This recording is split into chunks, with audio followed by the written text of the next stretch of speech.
நேர்களே, சென்னை தியாகராய நகரின் பாண்டி பஜார் பகுதியில் உள்ள கடைகளை அகற்றும் பணிகளை சென்னை மாநகராட்சி தற்போது மேற்கொண்டுள்ளது. ஆக்கிரமிப்பு குற்றத்தை செய்துள்ளதால் அகற்றும் பணிகள் முடுக்கிவிடப்பட்டுள்ளதாக அதிகாரிகள் கூறினாலும் இதிலும் அரசியல் இருப்பதாக திமுகவினர் குற்றம் சாட்டி வருகிறார்கள்.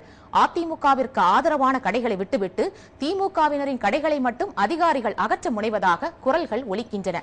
அங்கிருக்கும் செய்தியாளர் அன்பு செல்வனிடம் நேரடியாக பேசுவோம். வணக்கம் அன்பு செல்வன், அங்க என்ன நிலவரம்? அது திடீர்னு இந்த மாதிரி கடைகளை ஆக்கிரமிப்பு செய்தவர்களை அகற்றுகிறார்கள், அது பற்றி உள்ள தகவல்களை சொல்லுங்க. கண்டிப்பாக தியாகராய நகரில் உள்ள பனங்கல் பார்க், வடக்கூஸ்மா, பசுவல்லா சாலை போன்ற பல்வேறு பகுதிகளில் இருந்த மாற்றுத்திறனாளியில் உள்ள கடைகள் சென்னை மாநகராட்சி இன்று அப்புறப்படுத்தி இருக்கிறது. பல ஆண்டு காலமாக எவ்வித இடையூறும் இல்லாமல் தான் இந்த கடைகளை தாங்கள் நடத்தி வந்ததாகவும், திடீரென மாமூல் வசூல் செய்பவர்களுக்கு தாங்கள் மாமூல் வழங்காததனால தான் இந்த பகுதியைச் சேர்ந்த கவுன்சிலர்கள் முறையற்ற ஆவணங்களை கொடுத்து சென்னை மாநகராட்சி அதிகாரிகள் மூலமாக இந்த அப்புறப்படுத்தும் நடவடிக்கையை மேற்கொண்டிருப்பதாக அவர்கள் குற்றம் சாட்டியிருக்கிறார்கள். முக்கியமாக மாற்றுத்திறனாளிகள் வேறு வழி இல்லாமல் பல்வேறு நிலைகளில் இந்த கடைகளை வைத்து தங்கள் வாழ்வாதாரத்தை நடத்தி கொண்டிருந்தார்கள். இதற்கு முன்பாக கூட கடைகளை அப்புறப்படுத்துவதற்கான நடவடிக்கைகளை மேற்கொண்ட பொழுது சென்னை உயர்நீதிமன்றத்தில் வழக்கு தொடுத்து அந்த வழக்குகள் நிலுவையில் இருந்து கொண்டிருக்கின்றன. இந்த நிலையில் தான் இந்த அப்புறப்படுத்தும் பணியை மேற்கொண்டிருக்கிறார்கள். காரணம் முக்கியமாக இந்த கவுன்சிலருக்கு முறையான மாமூல் தராதனாலும் அவர்கள் தொடர்ந்து மிரட்டி கொண்டிருப்பதனால் தான் தங்கள் இந்த நடவடிக்கையை அவர்கள் மேற்கொண்டிருப்பதாகத்தான் அவர்கள் தெரிவித்திருக்கிறார்கள். பவனி, நான் டெபி பேசுறேன். அன்பு செல்வன், அதாவது இது ஏழைகளுக்கும் மாற்றுத்திறனாளிகளுக்கும் தான் இந்த கடை வச்சு நடத்துறாங்கன்னு சொல்லி நீங்க இப்ப சொன்னீங்க. அப்ப இதுல என்ன அரசியல் இருக்குது? இது திமுகவினர் குற்றம் சாட்டி இருக்கிறாங்க, இதுல என்ன அரசியல் இருக்குதுன்னு சொல்ல முடியுமா? ஆமாம்,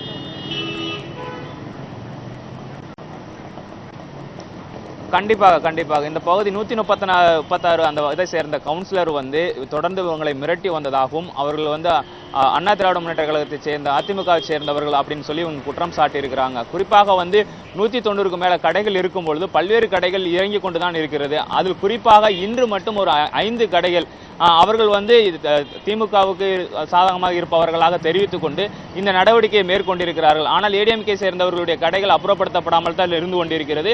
இப்ப அப்புறப்படுத்தப்பட்ட கடைகள் கூட கோர்ட்டில் வழக்கு நிலுவையில் இருந்து கொண்டிருந்த நிலையில் இந்த கடைகள் அப்புறப்படுத்தி இருக்கிறது. குறிப்பாக மாற்றுத்திறனாளிக்கான சுய வேலைவாய்ப்பு அந்த நல சங்கத்தை சேர்ந்தவரிடம் நம்ம பேசும்பொழுது கூட அவர் தெரிவித்த கருத்து என்னென்னா, கோர்ட்ல நிலுவையில் இருக்கும் பொழுது அதிகாரிகளிடம் நாங்கள் இதை தெரிவித்த பிறகும் இதை பற்றி நீங்க வேற யார்கிட்ட உள்ள போய் பேசிக்காங்க, நாங்க அப்புறப்படுத்ததான் செய்வோம் அப்படின்னு சொல்லி அந்த நடவடிக்கை அவங்க மேற்கொண்டு இருக்கிறாங்க. இதற்கு முக்கியமான காரணம் மாமூல் தராததுதான். குறிப்பாக அதிமுகவை சேர்ந்தவர்கள் வலுக்கட்டாயமாக மாமூல் வசூலிப்பும் காரணமாகத்தான் இந்த கடைகள் தவறான ஆவணங்கள் மூலமாக சென்னை மாநகராட்சி அதிகாரிகள் அப்புறப்படுத்தி இருக்கிறதாக பொதுமக்கள் அந்த கடைக்காரர்களும் அந்த சங்கத்தை சேர்ந்தவர்களும் தெரிவிச்சிருக்காங்க. அதாவது நீதிமன்றத்தில் தற்போது வழக்கு நடந்து கொண்டிருக்கும் போது அப்படி மாமூலுக்காக, வெறும் மாமூலுக்காகத்தான் இப்படி கடைகள் எல்லாம் அதிமுக செயல்பட்டு அகற்றிருக்கிறாங்களா? அது எப்படி சாத்தியமாகும் அப்படிங்கறது கொஞ்சம் விளக்கமா சொல்ல முடியுமா? அது மாநகராட்சி இந்த மாதிரி செய்தது சரியா அப்படின்னு சொல்லிருங்க. இது ஒரு மிரட்டும் செயல் தான், கண்டிப்பாக ஒரு மிரட்டும் செயல். பல்வேறு இடங்களில் தொடர்ந்து இது மாதிரியான கடைகள் மாமூல் வசூல் செய்வது எப்பொழுதுமே ஒரு தொடர் நடவடிக்கையாகத்தான் இருந்து கொண்டிருக்கிறது. இது மற்றவருக்கு தெரியாமல் இருக்கும் பொழுது கூட கடைக்காரர்கள் இதை கொடுத்து கொண்டுதான் தாங்கள் கடை நடத்த வேண்டிய ஒரு இக்கட்டான நிலையில் தான் இருந்து கொண்டிருக்கிறார்கள். தற்பொழுது இந்த விஷயம் வெளியே வருவதற்கு காரணம் என்னென்றால், நலச்சங்கத்தை சேர்ந்தவர்கள் இது தொடர்பான வழக்குகளை மேற்கொண்டு, ஏன்னா மாற்றுத்திறனாளிகள் வேறு வேலைகள் செய்ய முடியாத நிலையில் கோர்ட்டில் முறையிட்டு தான் நிதி பெற்று இந்த கடைகளை நடத்தி வந்து கொண்டிருக்கிறார்கள். இந்த நிலையில் தான் இந்த பகுதியை சேர்ந்த அந்த வார்டு கவுன்சிலர் தான் இந்த மிரட்டல் காரணமாக மற்றவர்களையும் பயமுறுத்தும் விதமாகத்தான் இந்த கடைகள் அப்புறப்படுத்தி இருப்பதாக அந்த நலச்சங்கத்தை சேர்ந்தவர்களே நம்மளிடம் தெரிவிச்சிருக்காங்க. நன்றி அன்பு செல்வன், உங்களுடைய எல்லா தகவல்களுக்கும் நன்றி.